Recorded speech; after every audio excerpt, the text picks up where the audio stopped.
Hello, good day. My name is Yad Aldabur and I am Forex Optimum Broker Financial Analyst. I'm back again to bring you all some of the financial markets reviews and also updates that will be helping you to position yourself within this week. Having a look at the United States economy, which is losing its growth momentum after it rebooted from the first coronavirus shock.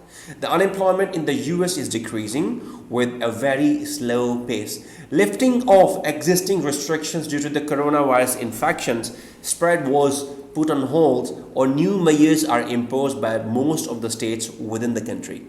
This could lead to another rise of unemployment. So United States are coping with the coronavirus definitely less active than most of the countries worldwide.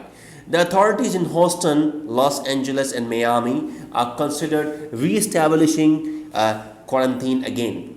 And California has closed all entities that assume direct personal contact with consumers.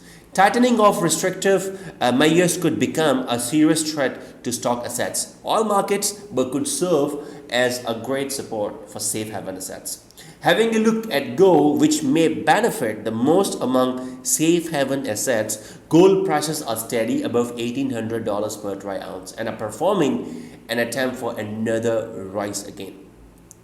Closest target for gold are set to be 1840 to 1860 per troy ounce, and long-term growth scenario for gold prices to renew all-time highs at 1920 per troy ounce remains also intact.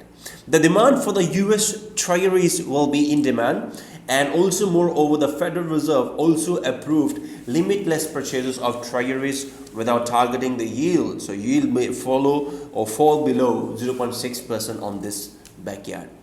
Having a look at oil market perspectives that are actually worsening, and newly registered coronavirus cases are rising in US, Australia, India and in Latin America and also some other countries as well. So OPEC, led by Saudi Arabia and Russia, has lowered production cuts by 2 million barrels per day to 7.7 million barrels per day last week, which was effective of August 1. So, however, considering some OPEC members would compensate their failure to meet personal production quotas, that effective crude output cuts will be around 8.1 to 8.2 million barrels per day for August till September 2020. Nevertheless, rising crude production bears significant risk as crude demand rises depressed, and re-established quarantine measures in several major cities worldwide undermines the consumption of fuel.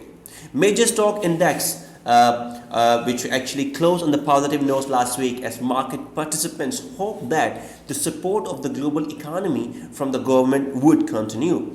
And having a look at S&P 500 broad market index, which rose about 0.28% to its February highs of 3,225 points despite rising COVID-19 infections. Technical pictures suggest that the index is ready to climb further, and S&P 500 index renewed its local highs of 3,223.13 points and opened the path to the next target of 3,328.25 level. This gap market recorded in February 2020 as well. New economy stimulus packages in the US will be in focus this week, as some measures approved before also. So including high unemployment payments are expiring by the end of July.